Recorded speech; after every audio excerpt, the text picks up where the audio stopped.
aí, pessoal, tudo bem? O Sevilla ganhou da Internazionale por 3-2 nesta sexta-feira e, mais uma vez, ganhou a Liga Europa. Não é novidade para ninguém, já são 6 Ligas Europas do Sevilla nos últimos 14 anos, um aproveitamento de quase 50%. Agora, chama atenção essa quantidade de títulos, porque o Sevilla é um clube que não tem um super orçamento. O Sevilla, até porque, para ganhar tantas Ligas Europa assim, você tem que jogar a Liga Europa tantas vezes assim. E se você é muito forte, você não joga a Liga Europa tanto, você vai jogar a Champions League. Então o Sevilla é um time que está no limite de acabar jogando muito a Liga Europa, mas ser muito bom para ganhar várias delas. E muitas vezes ganhando de time grande no caminho. Ganhou a Liga Europa em cima do Liverpool, por exemplo, numa final em cima do Liverpool do Klopp, e dessa vez passando por Manchester United e passando pela Internazionale, dois gigantes europeus muito maiores que o Sevilla, né? E com muito mais dinheiro que o Sevilla. Qual que é o segredo ali? O que o Sevilla faz para conseguir ser tão poderoso, no cenário continental, considerando que é um clube médio, um médio tradicional do futebol espanhol? Mas não dá para falar, os 3 grandes da Espanha serão Real Madrid, Barcelona e Atlético de Madrid. E mesmo o Atlético de Madrid já é um pouco menor. Então o Sevilla não dá para falar que o Sevilla é um grande do futebol espanhol, né? É um time médio tradicional, então tem sua força, tem seu nicho ali, mas não é um gigante e consegue ganhar a Liga Europa, inclusive ganhando de potências. O que o Sevilla faz muito bem? Eu acho que o Sevilla é um dos exemplos mais bem acabados do que os times médios e pequenos da Espanha aprenderam a trabalhar. E por isso eles conseguem ser competitivos em torneios continentais, né? Eu acho que os melhores exemplos são Sevilla entre os médios e entre os pequenos Alavés e Eibar, tá? Que nem jogam tanto competições internacionais no momento, mas assim, que trabalham muito bem com as suas limitações. E qual que é a fórmula que os espanhóis acharam ali? Bom, primeiro que é muito desenvolvimento de categoria de base, até a categoria de base se trabalha muito bem na Espanha. Segundo, há todo um cenário ali de pensamento do futebol e que acabam surgindo muitos bons técnicos, né? Então é um dos ambientes, acho que mais ricos no desenvolvimento de treinadores. Acho que a Espanha, a Alemanha e Portugal são os 3 principais centros formadores de treinadores no futebol mundial neste momento. Não significa que tenha sido sempre. Teve um momento que era a Itália, por exemplo. Hoje acho que são esses 3. Saber olhar muito bem o mercado para encontrar jogadores acessíveis, mas que vão dar retorno. Um pouco um moneyball ali do futebol, tá? Explica um pouco essa história. E o Liverpool tem feito um pouco disso também, no caso do Liverpool, muito com estatísticas, que o Liverpool, fiz um vídeo disso já, vou colocar aqui no final, tá? Aqui no lado. Mas eu acho que o Sevilla é o exemplo mais bem acabado. O Sevilla talvez ele nem trabalhe também essa questão de escolher técnicos. Acho que tem outros clubes que trabalham melhor essa coisa de escolher técnicos, que criam times diferentes ali, que conseguem arrancar algo a mais do time. Eu acho que o Sevilla não tem bons técnicos, mas assim, não é todo assim. Mas o Sevilla é muito bom. É bom na base. E daí você vê jogadores que saíram, que foram criados no Sevilla, ou que o Sevilla buscou ainda muito jovens, ainda em base, para terminar o desenvolvimento lá e lançá-los definitivamente. O Sérgio Ramos é um caso, né? O Sérgio Ramos sai do Sevilla, o Reis, atacante também, sai do Sevilla. E principalmente, acho que essa é a grande sacada do Sevilla, saber olhar muito bem o mercado, né? Então, tanto o mercado doméstico, encontrando bons jogadores espanhóis em clubes menores que vão aceitar uma proposta que o Sevilla vai fazer, quanto no mercado internacional. Então, buscando jogadores que eles identificam, não, esse cara é bom, e ninguém tá vendo ele, então vou pagar pouco porque ele tá num clube pequeno que não vai ficar barganhando muito, vai aceitar o que eu tenho para pagar, e eu vou conseguir ter um retorno técnico, né? Ele vai me dar retorno em campo, ele vai me devolver esse dinheiro jogando futebol e fazendo com que eu ganhe dinheiro em campo, e também depois, se eventualmente eu revendê-lo, vou revender com lucro. Só para pegar caso de brasileiros, o Sevilla teve o caso do Daniel Alves e do Júlio Batista, que deram muito retorno em campo e depois deram retorno na revenda, e tivemos o Luiz Fabiano e o Renato volante do Santos, que deram muito retorno em campo, não tiveram uma revenda grande, mas ficaram muito tempo ali, deram um bom retorno em campo sim, valeu muito a pena a contratação. E agora tem o Diego Carlos, zagueiro, que o Sevilla achou no Nantes. Então Sevilha trabalha muito bem isso, então acaba até rodando um pouco mais o elenco do que o normal ao longo dos anos, mas consegue montar times competitivos e que tem condição ali de jogar de igual para igual. Não numa liga espanhola, porque são 38 rodadas, é um campeonato longo, desgastante, você começa a ter que rodar mais o elenco e daí começa a faltar também. Mas para jogar um torneio mata-mata, pode servir, você consegue encarar um gigante ali num torneio mata-mata. Ainda mais porque os clubes espanhóis, principalmente o Sevilha, valorizam demais a Liga Europa, né? Acho que, por exemplo, na Inglaterra, na Itália e na Alemanha, por exemplo, a ficha demorou para cair na Liga Europa. Na França acho que não caiu ainda. Os clubes não dão muita importância para a Liga Europa, eles não ligam muito, assim, não trata aquilo, é uma oportunidade, é um título internacional. Quem tratava a Liga Europa como algo importante já há muito tempo, quem trata já há muito tempo são os portugueses e espanhóis, não à toa. Tem 2 títulos do Porto recentemente, tem 2 vices do Benfica e tem um vice do Boa Vista e um vice do Braga, pegando só os clubes portugueses. Pegando os espanhóis, tem 6 títulos do Sevilha e 3 títulos do Atlético de Madrid.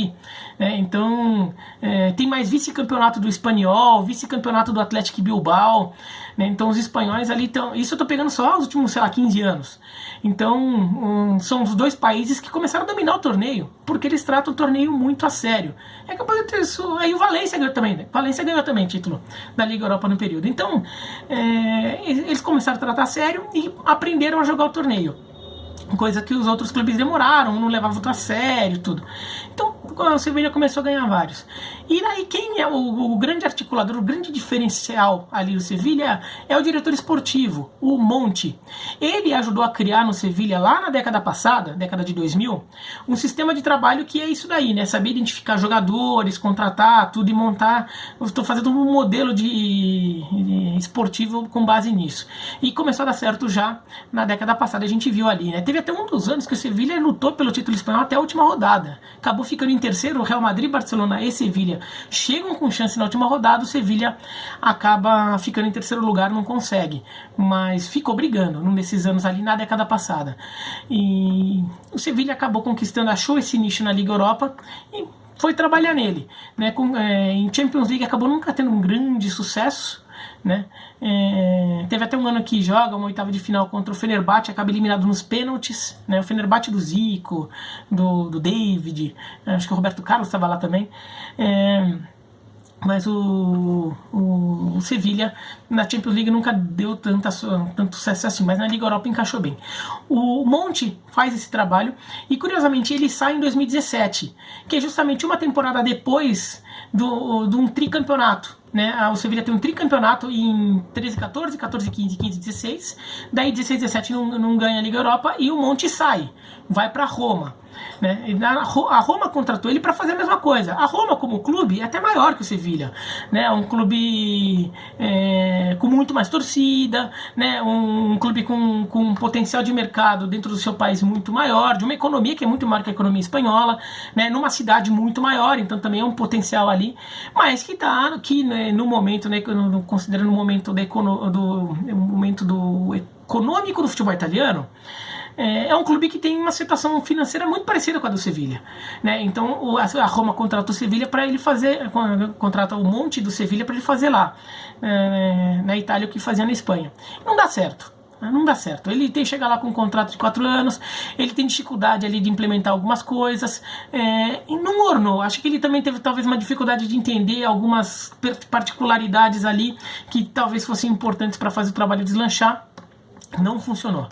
E daí no meio de 2019, né, para o começo da temporada 19-20, ele é contratado de volta pelo Sevilha. E ele contrata o Julen Lopetegui, o técnico que tinha passado pelo Real Madrid B, pelas seleções de base da Espanha e pelo Porto. E pelo time principal da Espanha montou... No Porto não teve tanto sucesso assim, mas na Espanha montou uma seleção que parecia muito forte para a Copa de 2018. Pintava como favorita, até que ele assina o contrato com o Real Madrid nas vésperas da Copa. Isso vaza, essa informação vaza. 2 dias antes da estreia, a Federação Espanhola demite o Lopetegui e o Hierro assume. Né? A Espanha acaba perdendo um pouco o rumo e faz uma Copa decepcionante. Né? Faz um bom jogo contra Portugal na estreia, empate de 3-3. Depois disso foi só ladeira abaixo para a Espanha e acabou eliminado nas oitavas de final com um futebol bem decepcionante. Né? E depois no Real Madrid o Lopetegui não deu certo. Tá? Não deu certo no Real Madrid. Mas é um técnico que tinha um histórico de trabalho em base muito bom. Isso poderia ajudar para um time que normalmente trabalha com orçamento limitado e às vezes com jogadores jovens. Não estão saindo da base assim, mas jogadores ainda querendo provar alguma coisa, assim, querendo consolidar seu espaço no mercado, né? Jogadores não são consagrados. E o Sevilla monta seu time contratando muitos jogadores assim e teve muita mexida no time para essa temporada. Então, o Diego Carlos chegou do Nantes, o De Jong atacante, né? Não o De Jong volante, chegou do PSV, Koundé chegou do Bordeaux, o Campos chegou do Olympique de Marseille, o Reguilón chegou emprestado do Real Madrid, o Oliver Torres chegou do Porto. Então, várias mudanças ali no Sevilla para essa temporada.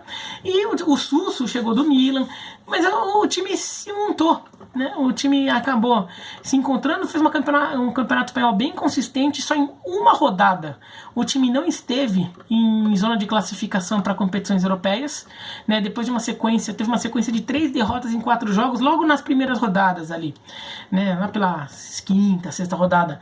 Mas também porque desses 4 jogos, um foi contra Barcelona e um foi contra Real Madrid.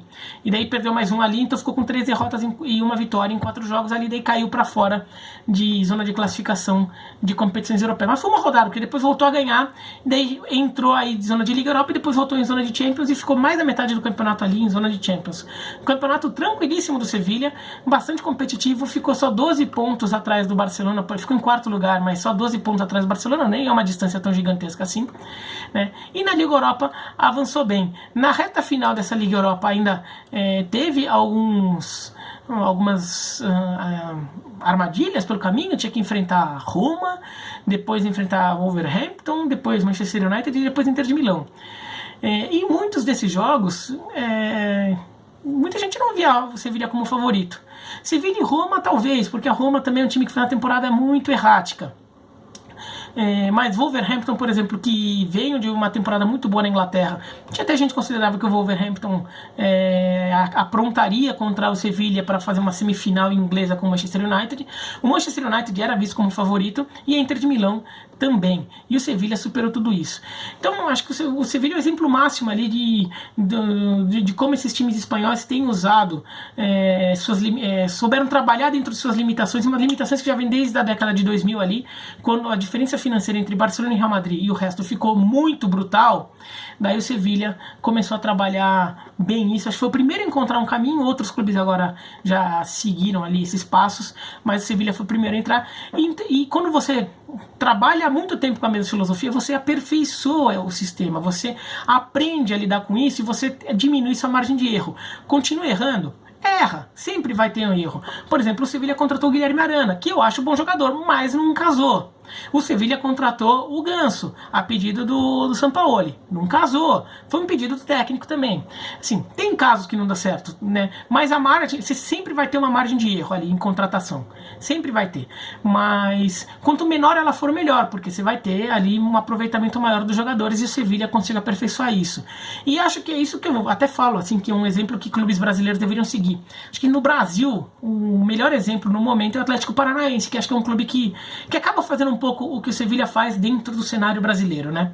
Então o Sevilla é premiado ali com essa conquista, e um prêmio também para o Jesus Navas, né? Um jogador que é cria do Sevilla, lá daquela geração ali do Sérgio Ramos, tudo, né? Cria do Sevilla, era um meia-direita que jogava aberto, com velocidade, criando as jogadas para o Luiz Fabiano, ali lá no período do Luiz Fabiano, né? Então é um jogador de velocidade, muito mais insinuante. Não era aquele meia que a Espanha criou, um meia baixinho que toca bem a bola, não. Ele era o mais agudo, e ele até vai para a Copa do Mundo de 2010, ele é campeão do mundo em 2010, fazendo o papel de ser um meia um pouco mais agudo quando precisasse, e que no começo da carreira tinha síndrome de pânico, então ele chegou até a pedir dispensa em torneios de base, porque ele não conseguia ficar muito longe, né, de Sevilha, que era a terra dele, que é a terra dele, né, e ele não conseguia porque ele tinha síndrome síndrome de pânico quando ficava muito longe. Foi uma coisa que ele teve que tratar. Então ele, durante o começo da carreira dele, durante muitos anos, ele tinha dificuldade quando tinha que jogar fora de casa. Ele viajava, claro, ele não deixava de fazer os jogos, mas era uma coisa que causava angústia para ele, isso muitas vezes prejudicava o desempenho dele ou causava desconfiança. Tanto que demorou para ele chamar a atenção de outros clubes para tentar contratá-lo, demorou para a seleção espanhola voltar a ter confiança nele para apostar, né, para convocá-lo aí, para colocar ele em competições com ele, de repente ele não aguentar um período longo longe de casa, alguma coisa assim. Então um jogador que sofreu isso nos primeiros anos da carreira, depois acabou se tratando, se recuperou, né? Até fez algumas temporadas no Manchester City e voltou ao Sevilha agora com um finzinho de carreira, jogando já de lateral, porque ele talvez já não tenha mais também aquele fôlego todo para jogar na frente. Jogando de lateral, foi um dos melhores jogadores do time, foi capitão, levantou o troféu e justamente no meio da maior pandemia dos últimos 100 anos, um cenário que, sei lá no começo de carreira do Jesus Navas, talvez ele não conseguisse se imaginar jogando longe da sua cidade no meio de uma pandemia, né? Talvez fosse um cenário que ele considerasse incontornável para ele, para quem tinha o problema que ele teve, mas ele conseguiu se recuperar e hoje comemora esse título como uma figura simbólica desse Sevilha e também, então isso é uma história muito bonita aí desse título do Sevilha na Liga Europa. Tá? Eu não falei da Inter porque a Inter tá tá com essa briga de técnico aqui, Conte fica, Conte não fica, tudo, então vamos esperar definir alguma coisa antes de falar o que pode acontecer com a Inter, tá? Até tem essa história do Messi pra Inter também, então a Inter fica para um outro dia, tá? Neste domingo, logo depois da final da Champions League, eu vou fazer uma live aqui no canal, tá? Vou fazer uma live no canal pra discutir a Champions League, mas a live tem que ser curta, tá? Não vai poder estender uma hora só, porque pouco depois eu vou ter uma outra gravação no Desimpedidos, voltando ao Desimpedidos depois de muito tempo, fazer uma gravação lá no Desimpedidos, também sobre a final da Champions, então uma live rapidinha ali depois da final da Champions League, assim que acabar o jogo, vou entrar no ar, então se você quiser, fica ligado aqui no canal. Tá bom? É isso, então se gostou do vídeo, dá joinha, não gostou não, se inscreve no canal, clica no sininho para receber notificação, escreve aqui embaixo o que vocês acham e tchau.